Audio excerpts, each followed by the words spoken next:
بسم الله الرحمن الرحيم.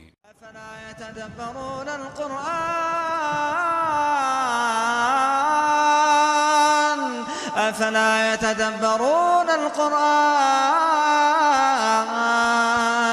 أم على قلوب أقفالها.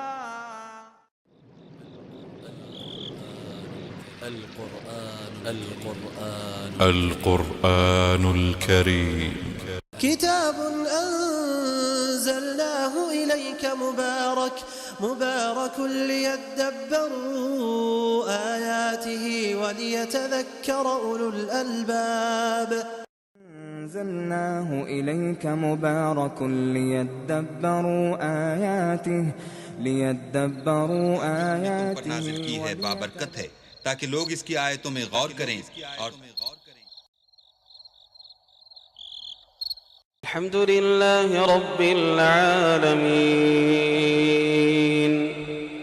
الرحمن الرحيم مالك يوم الدين إياك نعبد وإياك نستعين. الحمد لله وكفى وسلام على عباده الذين اصطفى اما بعد. پچھلے ہفتے یہ سورۃ الفاتحہ کی تفسیر پر ایاک نعبد و ایاک نستعین پر بات رکی تھی اور اسی پر گفتگو چل رہی تھی کہ اللہ رب العالمین نے فرمایا کہ ایاک نعبد و ایاک نستعین. بندے کو اس بات کا عہد کرنا چاہیے کہ اے اللہ ہم آپ ہی کی عبادت کرتے ہیں اور صرف آپ ہی سے مدد مانگتے ہیں. عبادت کا مطلب اور معنی پر اس سے پہلے بتایا تھا اور اس کا خلاصہ یہ کہ عبادت غایت درجے کی تواضع، انکساری، فقر، محتاجگی، خوف اور ڈر کے ساتھ اللہ کی طرف رجوع کرنے کا نام کیا ہے؟ عبادت. جیسے سب سے زیادہ کہتے نہیں کہ اس نے ہمارے سامنے گردن جھکا دی، گویا گردن جھکانا سب سے زیادہ عاجزی اور انکساری ہے. رکوع اور سجدہ دیکھیں، اسی لیے سب سے بڑی عبادت کیا ہے؟ ہم کھڑے بھی ہوتے ہیں یہ بھی عبادت ہے، نماز میں بیٹھتے ہیں وہ بھی عبادت، لیکن سب سے بڑی عبادت پوری نماز میں کیا ہے؟ رکوع. اور رکوع سے بھی بڑی عبادت کیا ہے؟ سجدہ. کیوں؟ سب سے زیادہ انسان تواضع، عاجزی، انکساری، اپنی فقر، محتاجگی، ناچیدگی کو کہاں ظاہر کرتا ہے؟ پیشانی کو زمین پر ٹیک دینے کے بعد. لیکن عاجزی، انکساری ہے اور امید بھی ہے اور خوف بھی ہے. یہ ساری چیزیں جب اکٹھا ہوتی تبھی عبادت بنتی ہے. اسکول پڑھے ہیں نا، پرانے زمانے میں استاد مرغا بناتا تھا. ہاں، استاد کیا کہتا تھا؟ جھک جاؤ. مارے ڈر کے انسان جھک تو جاتا تھا، لیکن دل میں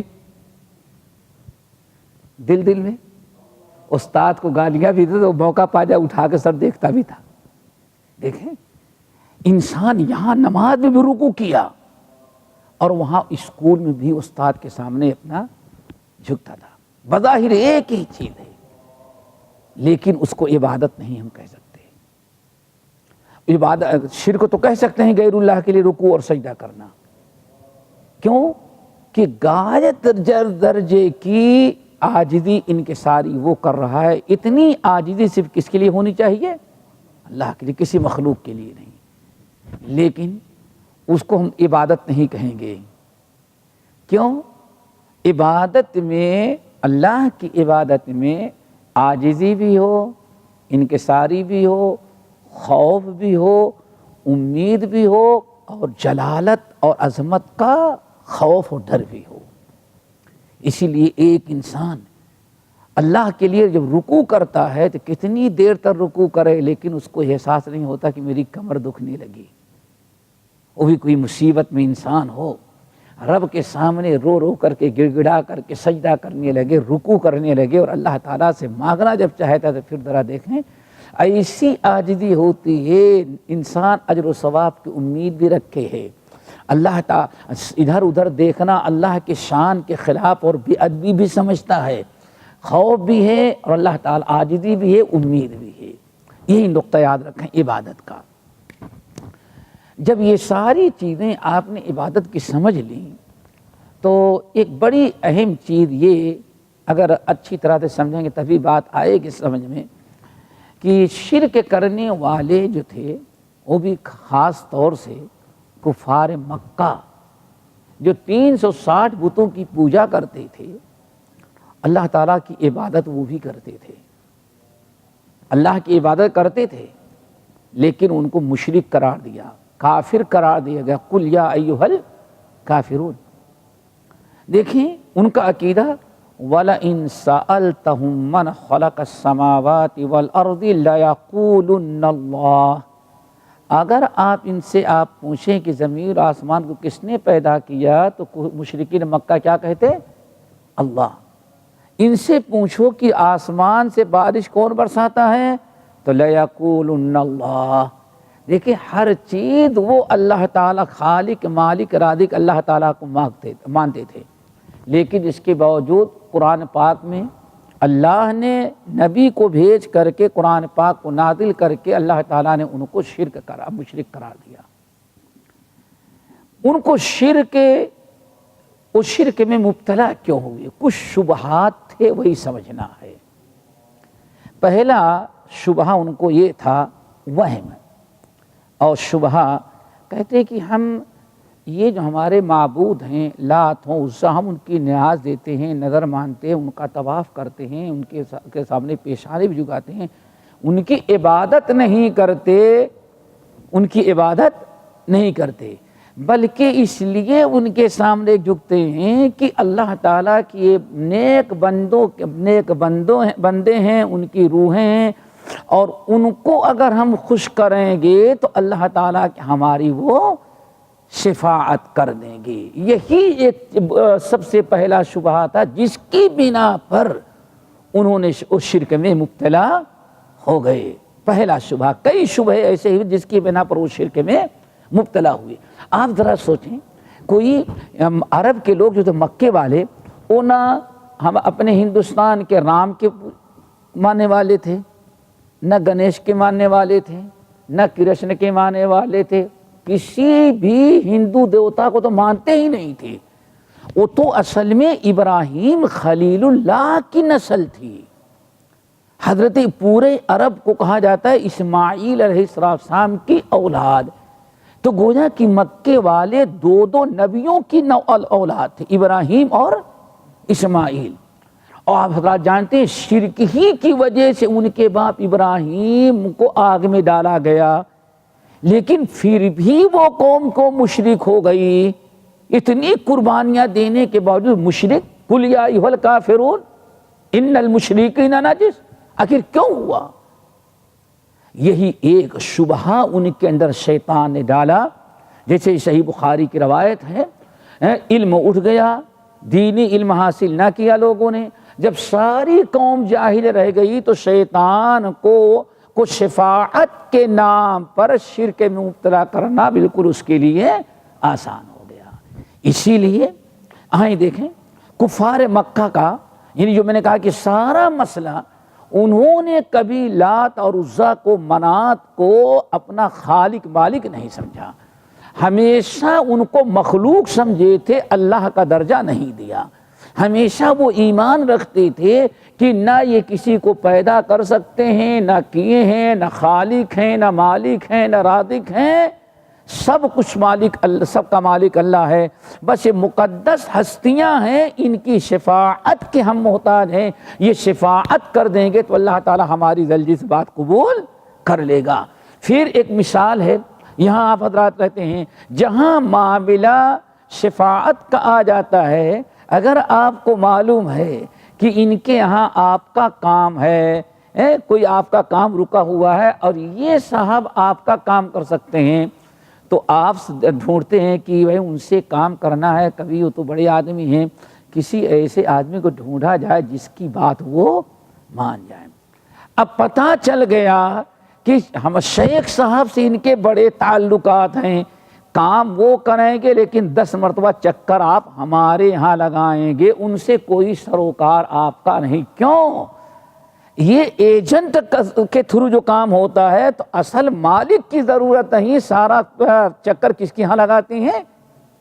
ایجنٹ کے یہاں۔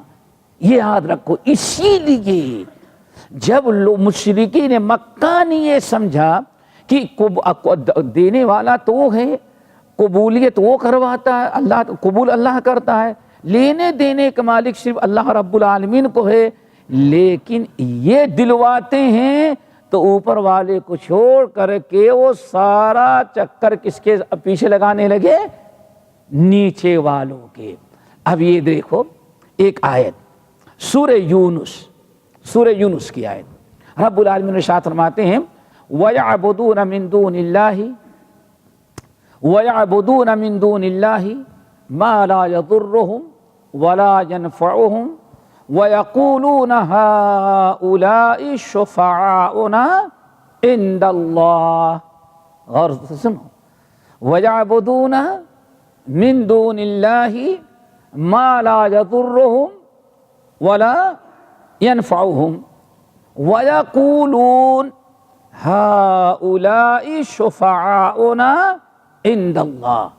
یہ مکے کے کفار، مکے کے مشرکین اللہ کے علاوہ ایسے لوگوں کی عبادت کرنے لگے۔ عبادت کیا تھی؟ طواف ان کا کرنے لگے، سجدہ ان کا کرنے لگے، یہ بات سمجھ میں نا، نیاز ان کی دینے لگے، بکرا اللہ پیدا کرے اور ان کا نام ان کے نام پر ذبح کرنے لگے، یہی عبادتیں تھیں۔ اللہ کا فرمان ذرا سنو، وَيَعْبُدُونَ مِن دُونِ اللَّهِ، یہ لوگ عبادت کرتے ہیں ایسے لوگوں کی نہ تو ان کو نقصان پہنچا سکتے ہیں ولا ينفعهم، اور نہ ان کو فائدہ پہنچا سکتے ہیں، وَيَقُولُونَ، اور یہ کہتے ہیں، کون کہتا ہے؟ مکے کے مشرکین، هَؤُلَاءِ شُفَعَاؤُنَا عِندَ اللَّهِ۔ جب ان سے کہا جاتا ہے کہ اللہ ایک ہے، ان کی عبادت کیوں کرتے ہو؟ نہیں، یہ ہمارے خالق مالک کچھ نہیں ہیں، بس ان کو اس لیے خوش رکھنے کے لیے ان کے لیے کچھ کرتے ہیں۔ کیوں؟ ہؤلاء شفعاؤنا عند اللہ، یہ سب جو ہیں اللہ کے ہاں ہماری شفاعت کرتے ہیں تو اللہ تعالیٰ ان کی شفاعت سے ہمارا سارا کام آسانی سے بنا دیتا ہے۔ دیکھا آپ نے، کہتے ہیں نہ وہ خالق، نہ یہ خالق ہیں، نہ مالک ہیں، نہ رازق ہیں، لیکن عبادت ان کی کر رہے ہیں۔ کیوں کر رہے ہیں؟ میں نے وہی مثال دی کہ ارباب کی سارا معاملہ کس کے پیچھے ہے؟ ایجنٹ۔ کیوں؟ معلوم ہے کہ ایجنٹ سارا کام کروا دے دیا ہے، اسی لیے فیس جمع کر دیا، بس آپ 1000 مرتبہ ٹیلی فون ان کو کریں، چکر ان کے ہاں لگائیں، اصل کو چھوڑ کر کے ایجنٹ کو پکڑ لیا جاتا ہے۔ تو یہ اس سے ہی اللہ نے فرمایا وَيَعْبُدُونَ مِن دُونِ اللَّهِ مَا لَا يَضُرُّهُمْ وَلَا يَنْفَعُهُمْ وَيَقُولُونَ هَؤُلَاءِ شُفَعَاؤُنَا عِندَ اللَّهِ۔ یہاں ایک نقطہ اور اس کو سمجھو، یہ کون لوگ کہتے تھے بھائی؟ مشرکین مکہ نا، ٹھیک ہے نا؟ اچھا، مشرکین مکہ مرنے کے بعد دوبارہ زندہ کیے جانے پر تو ایمان نہیں رکھتے تھے کہ چلو بھائی قیامت کے دن ہماری شفاعت کریں گے، دامن پکڑ کر مچل جائے گے، جیسے آج ہمارے ہر لوگ کہتے ہیں۔ وہ تو آخرت کو مانتے ہی نہیں تھے، پھر بھی شفاعت کرواتے تھے۔ کن کاموں میں؟ دنیاوی کاموں میں۔ ملازمت نہیں مل رہی ہے، ان کے ذریعے اللہ سے ملازمت دلوا دیں گے۔ اولاد نہیں مل رہی ہے، ان کی شفاعت کر دیں گے تو اللہ تعالیٰ کو اولاد دینی ہی پڑے گی۔ تو وہ قیامت کا تو کوئی تصور ان کے یہاں نہیں تھا کہ مرنے کے بعد جنت میں جانے کے لیے سفارش کریں گے۔ یہ شفاعت کا جو عقیدہ تھا ساری دنیاوی کاموں کے لیے، دنیاوی چیزوں کے لیے۔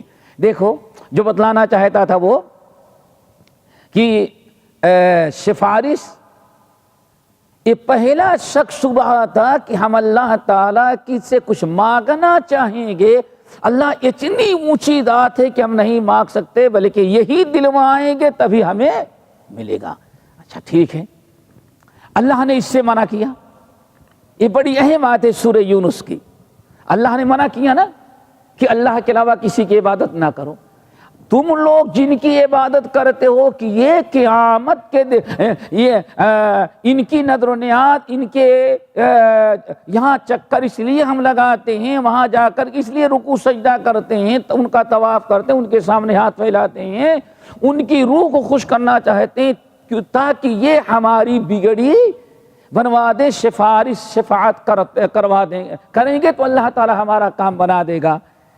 اور اللہ تعالیٰ اس سے منع کرتے تھے۔ لیکن ایک طرف نبی علیہ السلام ان کو کہتے ہیں یہ شرک ہیں، اور وہ لوگ کہتے ہیں نہیں یہ شرک نہیں ہے، ہم کیسے اللہ تعالیٰ سے مانگ سکتے ہیں جب تک کہ نیچے والوں کو ہم اختیار نہ کریں۔ اللہ رب العالمین نے فرمایا، اب غور سے سنیں، قل اے نبی ان سے کہے اتنبئون اللہ بما لا يعلم فی السماوات ولا فی الارض، اللہ تو 30 پارے کے قرآن میں کہتا ہے نہیں، ہم نے ان کو دنیاوی معاملات میں بھی شفاعت کا کوئی اختیار نہیں دیا ہے۔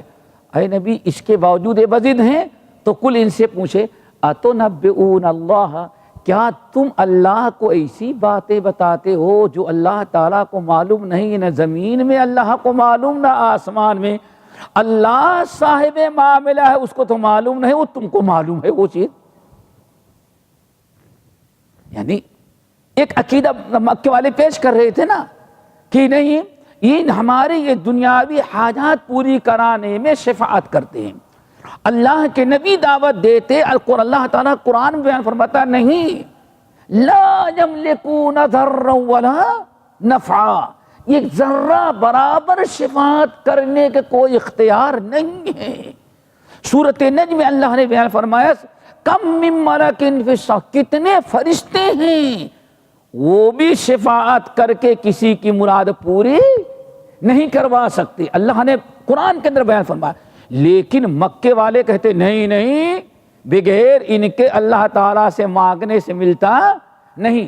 تو اللہ نے کیا فرمایا ہمارے نبی، اب یہ اللہ سے بھی آگے بڑھ بڑھ کر کے بات نہیں کر رہے ہیں، کل اچھا ان سے پوچھے اتنبئون اللہ بما لا یعلم فی السماوات ولا فی الارض، کیا تم اللہ کو ایسی باتیں بتانا چاہتے ہو؟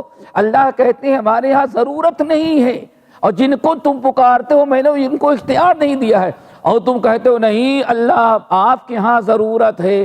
اللہ ہے عالم الغیب والشہادہ، اس کو وہ چیزیں معلوم نہیں ہے، نہ زمین میں نہ آسمان ہے، وہ تم لوگ اللہ کو خبر کرنا چاہتے ہو۔ اللہ نہیں ایسا معاملہ نہیں جیسے آپ کہتے، بات وہ درست ہے جو ہم کہتے ہیں۔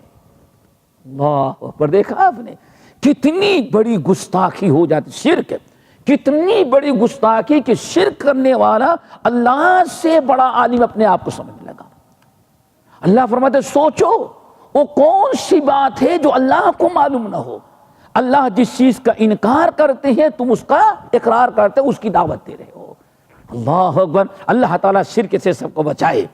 سبحانہ وتعالی عما یشرکون، سبحانہ وتعالی عما یشرکون، اللہ تعالیٰ کی ذات پاک ہے ان تمام چیزوں سے جو اللہ تعالیٰ کے ساتھ شرک کرتے ہیں۔ دوسری آیت سورہ زمر کی، انا انزلنا الیک الکتاب بالحق فاعبد اللہ مخلصا لہ الدین الا للہ الدین الخالص اتخذوا من دونہ اولیاء، خالص دین ہونا چاہیے، خالص دین کو قبول نہ کیا بلکہ انہوں نے اللہ کے علاوہ دوسروں کو بھی معبود بنایا۔ اور ان سے جب کہا جاتا ہے یہ تو شرک ہے، کہتے نہیں شرک اس وقت ہوتا جب ہم اللہ کے علاوہ ان کی عبادت کرتے، ہم تو عبادت اللہ ہی کی کرتے ہیں اور دو اللہ مانتے تب شرک ہوتا۔ ہم کہتے ہیں وہ خالق ہیں یہ مخلوق ہیں، لیکن کچھ نہ کچھ ان کے احترام کے لیے کبھی ان کے یہاں جا کے کھڑے ہو جاتے ہیں دستہ بستہ، ان کو ان کے نام کے کچھ کر دیتے ہیں، ان کی روحیں خوش کر دیتے ہیں، بس اتنا ہی کیوں؟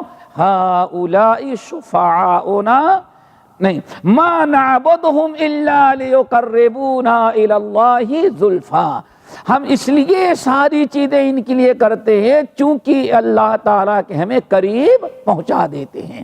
تو اس طرح سے میرے بھائیوں یہ ایک وسوسہ تھا جو لوگوں کے ذہنوں میں آ چکا تھا، جس کی بنا پر عرب کے لوگوں نے شرک کرنا شروع کیا، ورنہ یہ پوری عرب قوم جو تھی دو نبیوں کی نسل، ابراہیم علیہ السلام اور حضرت اسماعیل علیہ السلام کی قوم تھی، ان کی نسل تھی، لیکن اس طرح سے وہم میں مبتلا ہو کر کے انہوں نے شرک کرنا شروع کر دیا تھا۔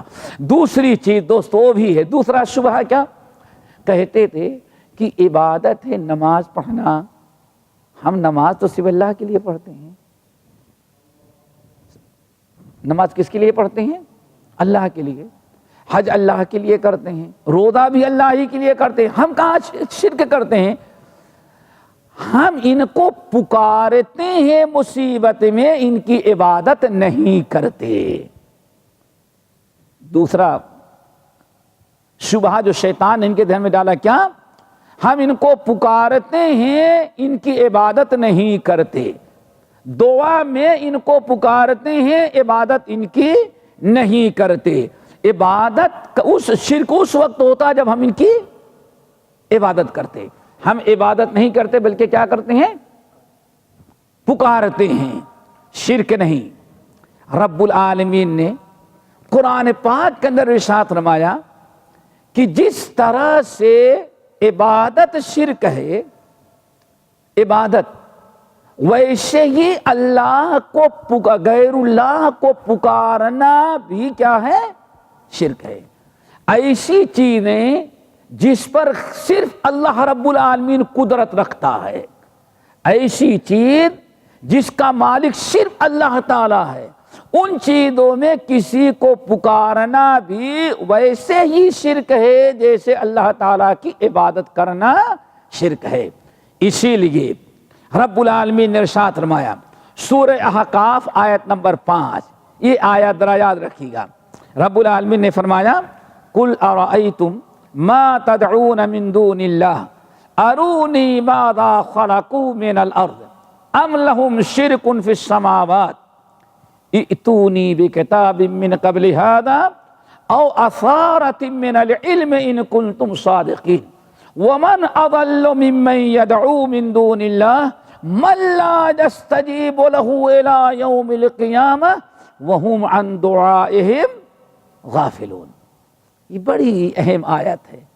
رب العالمین فرماتے ہیں اے نبی ان سے کہیں اور ایتم ما تدعون من دون اللہ، مشرکو، مکے والو، کافرو، ذرا بتاؤ جن کو اللہ کے علاوہ جن کو تم پکارتے ہو، دیکھو یہاں عبادت تعبدونا نہیں بلکہ کیا ہے؟ تدعونا، تعبدونا نہیں بلکہ کیا ہے؟ تدعونا۔ مشرکو بتاؤ اللہ کے علاوہ جن کو تم پکارتے ہو، ارونی ماذا خلقوا من الارض، ذرا دکھاؤ کہ انہوں نے آج تک زمین میں کون سی چیز پیدا کی ہے۔ یہ بڑا اہم سوال ہے، سمجھ رہے ہیں نا؟ ارونی ماذا خلقوا، بتاؤ کہ انہوں نے، زمین اتنی بڑی ہے، زمین پر اتنی مخلوق ہیں، آج تک انہوں نے کیا کوئی ایک چیز پیدا کی؟ ام لہم شرک فی السماوات، یا اتنے بڑے آسمان میں ان کا کچھ حصہ ہے بنانے کا؟ چلو بھائی اللہ نے ساتوں آسمان بنا دیا، چاند تمہارے بتوں نے بنا دیا، چلو بھائی ڈیکور انہوں نے کر دیا، اصل تو اللہ نے عمارت کھڑی کر دی۔ بتاؤ اللہ کے علاوہ جن کی تم عبادت کر، جن کو تم پکارتے ہو مصیبت میں، اولاد کے لیے، بیماری کو دور کرنے کے لیے، مصیبت ٹالنے کے لیے، مدد کے لیے جن کو تم پکارتے ہو، اللہ نے فرمایا بتاؤ ارونی، دکھلاؤ، بتاؤ کوئی ایک چیز ایسی بتاؤ جس کو انہوں نے آج تک پیدا کیا ہو، چاہے زمین میں ہو یا آسمان ہو۔ کیا اشارہ ہے؟ جیسے عبادت اور مدد، ایاک نعبد و ایاک نستعین، عبادت کرنا اور اللہ کو پکارنا، یہ دونوں چیزیں ایسی ہیں جو ایک ایسی ذات کا حق ہے جو پوری کائنات کو پیدا کرنے والا ہے۔ جس نے کسی چیز کو پیدا نہیں کیا ہوگا وہ کسی بھی قسم کی عبادت کا لائق نہیں۔ چنانچہ ایک آیت اور بتا دیتے ہیں، سورہ روم کی آیت نمبر 40۔ یہاں رکھنا 4 چیزیں بڑی اہم ہیں جو اللہ کے علاوہ کوئی نہیں کر سکتا۔ کتنی چیزیں؟ 4۔ اللہ اکبر۔ وہ 4 چیزیں گنے پہلے، اللہ الذی خلقکم ثم رزقکم ثم یمیتکم ثم یحییکم هل من شرکائکم من یفعل من ذلکم من شیء سبحانہ وتعالی عما یشرکون۔ یہ سورہ روم کی آیت۔ الہ وہی ہوگا جس کے اندر جو 4 چیزوں کا مالک ہوتا ہے وہی الہ ہے، وہی عبادت کا مستحق ہے۔ جو ان 4 چیزوں میں سے کسی ایک چیز کا بھی مالک نہیں، اللہ نے فرمایا وہ نہ معبود، نہ پکارنے کے لائق ہیں اور نہ تو عبادت کے لائق ہے۔ وہ 4 چیزیں کیا ہیں دوستو؟ نمبر 1، اللہ الذی خلقکم، لوگو اللہ وہی ہے جس نے تمہیں پیدا کیا۔ ہر چیز کا پیدا کرنے والا کون ہے؟ اللہ خالق کل شیء۔ بلکہ دنیا میں اللہ تعالیٰ چیلنج کرتا ہے، یہ ہمارے سامنے سورۃ لقمان کی آیت نمبر 10 ہے، خلق السماوات بغیر عمد ترونہا۔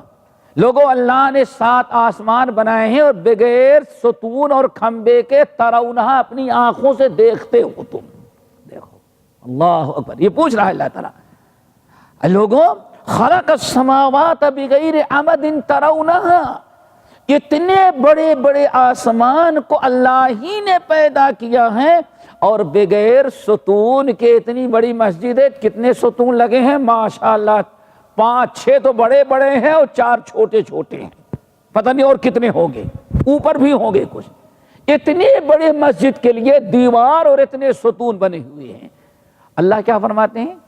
ایک طرف اس کو انسانوں نے جو بنایا اس کو ذرا دیکھو، اور اللہ نے جو بنایا اس کو ذرا دیکھو۔ خلق السماوات بغیر عمد، اتنے بڑے بڑے 7 آسمان پیدا کیے بغیر عمد، اور کتنے بڑے معلوم ہے؟ حدیث کے مطابق نبی علیہ الصلوۃ والسلام فرماتے ہیں ایک آسمان اتنا موٹا ہے، بڑا تو جانے دے، اتنا موٹا ہے، سمجھ گئے نا، جسے موٹا ہے نا، اتنا موٹا ہے کہ تیز رفتار سواری سے آدمی یہاں سے چلے تو پہنچنے کتنا ٹائم چاہیے بھائی؟ 500 سال ایک کنارے سے دوسرے کنارے میں پہنچیں گے۔ اللہ، اور بغیر ستون کے، بغیر آمدن، بغیر کسی ستون کے ہے، ترونہا اپنی آنکھوں سے تم روزانہ دیکھتے ہو۔ پھر وَأَلْقَى فِي الْأَرْضِ رَوَاسِيَ، اور زمین کو دیکھو، اتنے بڑے بڑے پہاڑوں کو زمین پر پیدا کر دیا ہے تاکہ زمین تمہیں لے کر کے حرکت نہ کرتے ٹھہری رہے۔ وَبَثَّ فِيهَا مِن كُلِّ دَابَّةٍ، اور زمین پر جہاں چاہو کتنے قسم کے مخلوق و جانور تم کو نظر آتے ہیں۔ اللہ اکبر، اونٹ سے لے کر کے چیونٹیاں تک گن ڈالو، پرندوں سے لے کر کے کیڑے مکوڑے جو گھوم رہے ہیں، جہاں بیٹھ جاؤ جہاں چاہو، کتنی مخلوقات ہیں۔ اللہ نے فرمایا وَأَنزَلَ مِنَ السَّمَاءِ دَابَّةً، سمجھ گئے نا؟ اور کیا پیدا کیا؟ آسمان سے بارش برسایا۔ فَأَنبَتْنَا فِيهَا مِن كُلِّ زَوْجٍ كَرِيمٍ، پھر ذرا دیکھو کھانے پینے چرنے اور پتہ نہیں کتنے کتنے ہرے بھرے لہلاتی کھیتیاں، فصلیں، باغات تمہیں نظر آتی ہیں۔ آگئی بات؟ اب اللہ نے پوچھا هَذَا خَلْقُ اللَّهِ، ھذا خلق اللہ فارونی ماذا خلق الذین من دونہ، اے لوگو ھذا خلق اللہ، یہ اللہ کی مخلوق ہے، یہ سب تو اللہ کی مخلوق ہے. فارونی ماذا خلق الذین من دونہ، اللہ کے علاوہ جن کو تم پکارتے ہو ذرا کوئی دکھاؤ، جن کو تم پکارتے انہوں نے کیا پیدا کیا ہے ذرا وہ تم دکھاؤ. ھذا خلق اللہ فارونی ماذا خلق الذین من دونہ، چیلنج ہے. اللہ فرماتا ھذا، آسمان زمین ساری چیزیں دیکھ ڈالو، یہ سب کچھ ساری مخلوق جو بھی ملے گی اس کا خالق کون ہے؟ اللہ کا. تم جن کی عبادت کرتے ہو ذرا دکھاؤ انہوں نے کیا پیدا کیا. بل الظالمون فی ضلال مبین، بلکہ شرک کرنے والے کھلی گمراہی کے اندر ہے. تو اللہ الذی خلقکم، اللہ وہی ہے جس نے تم کو پیدا کیا. خالق جو ہوگا وہی معبود ہوگا، جو خالق نہیں ہے وہ معبود نہیں. اسی لیے ایک ہندو سندھ کے تھے، پنجاب کے، وہ مسلمان ہو گئے تو انہوں نے بڑی زبردست کتاب لکھی توحید پر، اتباع سنت پر. تو کہتے ہیں فرش زمین سے تا فلک اور آسماں سے عرش تک، دیکھا اٹھا کر جب پلک تجھ بھی نہیں کوئی میرا. کی داہنے بائیں نظر پیش و پس زیر و زبر، ہر سو یہی ہے جل وگر تجھ بھی نہیں کوئی میرا. یہ نو مسلم ہندو سے مسلمان ہوا ہے. نو مسلم کیا کہتا ہے کہ فرش زمین سے تا فلک اور آسماں سے عرش تک، دیکھا اٹھا کر جب پلک تجھ بھی نہیں کوئی میرا. کی داہنے بائیں نظر پیش و پس زیر و زبر، ہر سو یہی ہے جل وگر تجھ بھی نہیں کوئی میرا. ھذا خلق اللہ فارونی ماذا خلق الذین من دونہ بل الظالمون فی ضلال مبین. تو بات عرض کر رہا تھا پیدا کرنے کے لیے کتنے، اللہ الذی خلقکم ثم رزقکم. رزق بھی صرف کون دیتا ہے؟ اللہ. خالق بھی ہے اور رازق بھی ہے. اللہ الذی خلقکم ثم رزقکم، اللہ نے پیدا کیا اور اللہ ہی نے پیدا کیا، ثم رزقکم پھر اسی نے تمہیں رزق دیا. ان اللہ هو الرزاق ذو القوة المتین وما خلقت الجن والانس الا ليعبدون ما اريد منهم من رزق وما اريد ان يطعمون ان اللہ هو الرزاق ذو القوة المتین. اللہ نے فرمایا وابتغوا عند اللہ الرزق، اے لوگو رزاق کا مالک وہی ہے، اس لیے رزق ہمیشہ کس سے مانگو؟ اللہ رب العالمین. وفی السماء رزقکم وما توعدون، اے لوگو تمہارے رزق کا انتظام، وفی السماء رزقکم، اے لوگو تمہارے رزق کا انتظام آسمان پر ہوتا ہے، زمین پر نہیں ہوتا. کیا مطلب؟ رزق کا انتظام کرنے والا کہاں ہے؟ آسمان پر. ثم یمیتکم، پھر تمہیں موت بھی وہی دیتا ہے.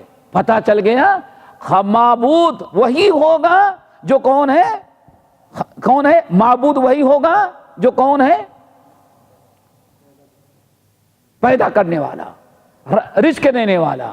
ثم یمیتکم، پھر موت دینے والا بھی وہی ہے، موت بھی وہی دے گا. ثم یحییکم، چوتھی خوبی پھر دوبارہ تم کو وہی زندہ بھی کرے گا. اللہ الذی خلقکم ثم رزقکم ثم یمیتکم ثم یحییکم. چار ہو گئے نا. پھر اللہ نے فرمایا هل من شرکائکم من یفعل من ذلکم من شیء، کیا تمہارے جو شرکا ہیں جن کو تم اللہ تعالیٰ کے ساتھ شریک کرتے ہو ان میں سے کوئی ایسا ہے جو ان 4 چیزوں میں سے کوئی ایک چیز بھی پیدا کر سکے؟ اللہ اکبر، یہ اللہ رب العالمین سوال کرتے ہیں، ہے کوئی ان 4 چیزوں میں سے کوئی تمہارا کوئی معبود ہے جو ان 4 چیزوں میں سے کوئی ایک چیز کر سکے؟ اللہ رب العالمین سبحانہ و تعالی عما یشرکون، ناممکن ہے، یہ ساری چیزیں جو ہے اللہ کے علاوہ کوئی نہیں کر سکتا، اس لیے تم نے جو کیا ہے وہ شرک ہے۔ سبحانہ و تعالی، اللہ کی ذات پاک ہے، بہت ہی بلند ہے، اما یشرکون، ان لوگوں سے جن کو تم اللہ تعالیٰ کے ساتھ شریک کرتے ہو۔ تو یہ جو ہے کہ ہم ان کو ان کی عبادت نہیں کرتے بلکہ ہم کیا کرتے ہیں؟ ان کو پکارتے ہیں۔ تو میرے بھائی، پکارنے کو بھی اللہ تعالیٰ نے شرک قرار دیا ہے، جیسے یعبدون ہے ویسے ہی یدعون کو بھی اللہ، غیر اللہ کی عبادت اور غیر اللہ کو پکارنا دونوں کو اللہ تعالیٰ نے شرک قرار دیا۔ بلکہ سورۃ النحل کی یہی آیت جو بتا رہا تھا، ایک بڑی اہم چیز اور ہے۔ آج قرآن کی کتنی بھی آیات پیش کریں، یہ نقطہ یاد رہے گا تبھی بات سمجھ میں آئے گی۔ آج کتنا بھی آپ قرآنی آیات کو پیش کریں، لیکن شرک کرنے والا انسان اپنے جس کا کو شرک اللہ تعالیٰ کے ساتھ شریک کرتا ہے، اس کی کچھ اتنی کرامتیں، اتنی اڑی پڑی باتیں، ایسی باتیں، کہانیاں بتا دے گا کہ وہی قصے کہانیوں پر تو یقین رکھے گا لیکن قرآنی آیات پر ایمان نہیں رکھے۔ ہاں، پھر کیا ہوگا؟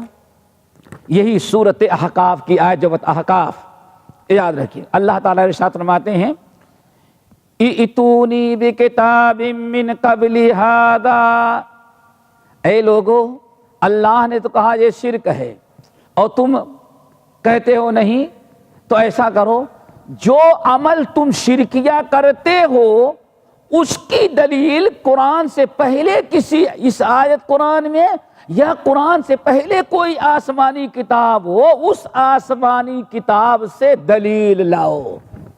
پتہ چل گیا بھائی، یہ اڑی پڑی کہانیاں جو ہیں، قصے کہانیاں نہیں، فلاں نے یہ کر دیا اور فلاں نے یہ کر دیا، فلاں کو بچہ نہیں مل رہا تھا، وہاں جانے کے بعد اولاد ہو گئی، فلاں 22 سال کے بعد ڈوبے ہوئی کشتی کو اس نے نکال کر کے رکھ دیا۔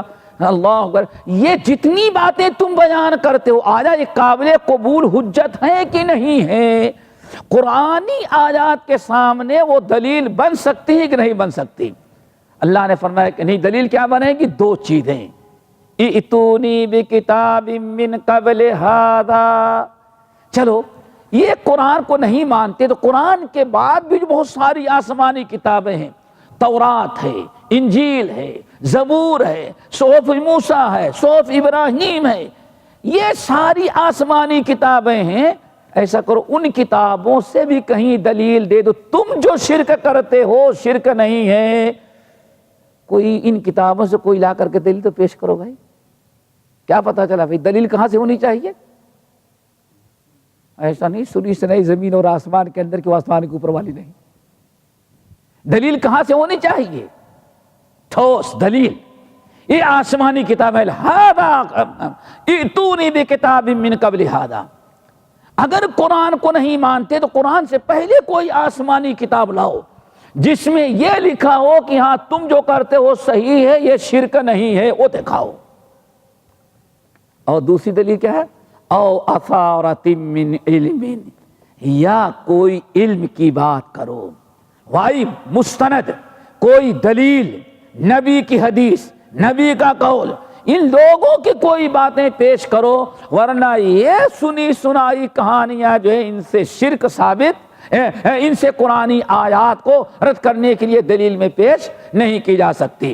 آگے رب العالمین نے فرمایا وَمَنْ أَضَلُّ مِمَّنْ يَدْعُو مِن دُونِ اللَّهِ، اللہ، یہ لوگ جن کو اللہ کے علاوہ پکارتے ہیں، اللہ کے علاوہ جن کو یہ لوگ پکارتے ہیں، اے نبی ان سے کہیں تم لوگوں سے بڑا بھٹکا ہوا انسان کون ہو سکتا ہے کہ تم جن کو پکارتے ہو من لا یستجیب لہ الی یوم القیامہ، تم جن کو پکارتے ہو قیامت تک اللہ فرماتے ہیں تمہاری بات کا جواب وہ نہیں دے سکتے، تمہاری فریاد کو قبول نہیں کر سکتے۔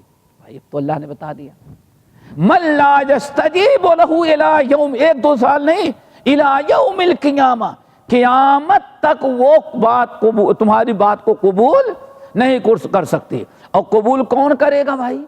قبول کون کرے گا؟ جو سنتا ہو اور قبول پوری کرنے کی طاقت بھی رکھتا ہو۔ اللہ نے فرمایا یہ دونوں چیزیں نہیں کہ وَهُمْ عَنْ دُعَائِهِمْ غَافِلُونَ، یہ جن کو پکارتے ہیں ان کی پکار سے بھی وہ غافل ہے، ان کو پتہ ہی نہیں کہ ان کو پکارنے والا کوئی پکار رہا ہے۔ اس لیے دوستو یہ شبہہ کفار عرب کا اور مشرکین کا، شرک کرنے والوں کا، کہ ہم ان کو پکارتے نہیں، ان کی عبادت نہیں کرتے بلکہ ان کو ہم پکارتے ہیں۔ تو جو چیزیں اللہ کے اختیار میں ہیں، جن کا مالک صرف اللہ تعالیٰ ہے، ان چیزوں میں غیر اللہ کو پکارنا بھی اللہ کے ساتھ شریک کرنا ہے۔ دوسری چیزیں یہ سمجھو، جس طرح سے اللہ کی ذات میں شریک کرنا شرک ہے، اللہ کی عبادات میں شرک کرنا شرک ہے، اسی طرح سے اللہ تعالیٰ کی صفات اور قدرت میں بھی شریک کرنا کسی کو شرک ہے۔ یہ تو ہو گئی بات۔ اسی طرح سے ایک اور بہت اہم چیز ہے، اسی پر بات ختم کر دیتے ہیں۔ عام طور پر لوگ کہتے ہیں دیکھیں، یعنی بغیر شفاعت اور واسطے کے کیسے کام چلے گا ہر جگہ؟ تو دو چیزیں یاد رکھیں، ایک ہے ہدایت اور ایک ہے کیا؟ عبادت۔ عبادت میں اللہ تعالیٰ نے کوئی واسطہ نہیں رکھا ہے، یاد رکھنا۔ عبادت میں عبادت اور ہدایت، ہدایت میں واسطہ ضروری ہے اور عبادت میں اللہ تعالیٰ نے واسطہ نہیں رکھا ہے۔ مثلا ہدایت پانے، ہدایت سیکھنے کے لیے آپ کو علم والے کی ضرورت ہے جو آپ کو بتا سکے یہ صحیح ہے اور یہ غلط ہے، یہ عبادت ہے، یہ شرک ہے، یہ حلال ہے، یہ حرام ہے۔ یہ جو ہے اس میں آپ غیروں کے سہارے اور واسطے کے محتاج ہوتے ہیں۔ اگر انبیاء علیہم السلام نہ آتے تو قوموں کو ہدایت اور رہنمائی نہ ملتی۔ ہمیشہ ہدایت کے لیے اگر نبی کے صحابہ کرام نبی علیہ السلام سے دین نہ سیکھتے تو آج تک یہ دنیا کے اندر دین محفوظ نہ رہتا۔ اسی لیے اللہ کا جبرائیل امین نے اللہ سے لیا، اور جبرائیل امین سے کس نے لیا؟ محمد صلی اللہ علیہ وسلم نے، انبیاء نے لیا، اور انبیاء سے ان کے ساتھیوں نے لیا، ساتھیوں نے آگے بڑھایا۔ اس طرح سے واسطہ در واسطہ یہ سلسلہ برابر چلا رہا، قیامت تک چلتا رہے گا۔ اس میں انسان جو ہے واسطے کا محتاج ہوتا ہے، لیکن عبادت الہی میں، عبادت الہی سیکھنے میں تو محتاج ہے، لیکن عبادت الہی کرنے میں وہ کسی کا کے واسطے کا محتاج نہیں، ڈائریکٹ تو کیا کرے گا؟ عبادت کرے گا۔ اسی لیے قرآن پاک سورہ آل عمران کی آیت اللہ فرماتے ہیں ما کان لبشر ان یؤتیہ اللہ الکتاب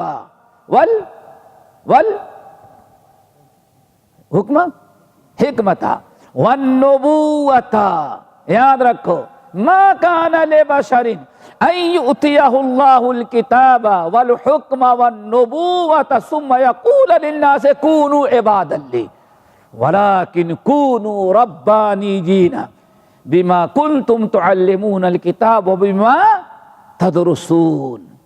اللہ فرماتے ہیں کسی بھی انسان جس کو اللہ تعالی علم دے، حکمت دے، نبوت اور رسالت لے کر کے بھیجے، وہ کبھی امت کو یہ نہیں کہہ سکتا کہ تم میری عبادت کر کے اللہ تعالیٰ کی عبادت تک پہنچو، نہیں۔ یہ ساری چیزیں قرآن میں موجود ہیں۔ ما کان لبشر ان یؤتیہ اللہ الکتاب والحکم والنبوۃ، کسی بھی بشر، کسی بھی انسان جس کو اللہ تعالیٰ کیا عطا کرے؟ نبوت، رسالت عطا کرے، رسالت و نبوت مل جائے، اللہ تعالیٰ اس کو پیغام لے کر کے بھیجے، تو نبی امت کو کبھی یہ نہیں کہہ سکتے کہ کونو عباد لی، میری عبادت کرو، نہیں۔ نبی کیا کہتے ہیں؟ کونو ربانیین، میری عبادت نہ کرو بلکہ تم ربانی، اللہ والے بنو، یعنی اللہ کی عبادت کرنے والے بنو۔ کیوں بھائی؟ بما کنتم تعلمون الکتاب، چونکہ تم کتاب پڑھتے ہو اور کتاب کا درس لیتے ہو۔ کیا پتہ چلا کہ دین سیکھنے میں، اللہ کی عبادت، حلال و حرام، صراط مستقیم، دین وغیرہ سیکھنے میں تو ہم غیروں کے محتاج ہوتے ہیں، واسطے کی ضرورت ہے، لیکن اللہ کی عبادت کرنے میں کسی کے اسلام نے ذرہ برابر کوئی واسطہ نہیں رکھتا۔ امیر، غریب، عالم، جاہل، ہر ایک کو چاہیے کہ اللہ تعالیٰ کی ڈائریکٹ وہ اپنے سے عبادت کرے، لیکن عبادت کیسی ہو؟ اس میں سہارے کی ضرورت پڑتی ہے، واسطے کی ضرورت پڑتی ہے، سیکھنے اور سکھانے کی۔ یہ ہے عبادت کے یعنی جو غیر اللہ کی عبادت میں لوگوں نے، غیر اللہ کی عبادت کرنے میں جو جن شکوک و شبہات کو لوگوں نے اختیار کر کے شرک کیا، ان میں یہ چند شکوک ہیں۔ اللہ تعالیٰ ان شکوک و شبہات سے ہمیں بچائے اور ہمیشہ اپنا عبادت گزار بنائے۔ باقی انشاءاللہ اگلے ہفتے اقول قولی ھذا واستغفر اللہ من کل ذنب واتوب الیہ۔ إليك مبارك ليدبروا آياته نازل کی ہے، بابرکت ہے تاکہ لوگ اس کی آیتوں میں غور کریں اور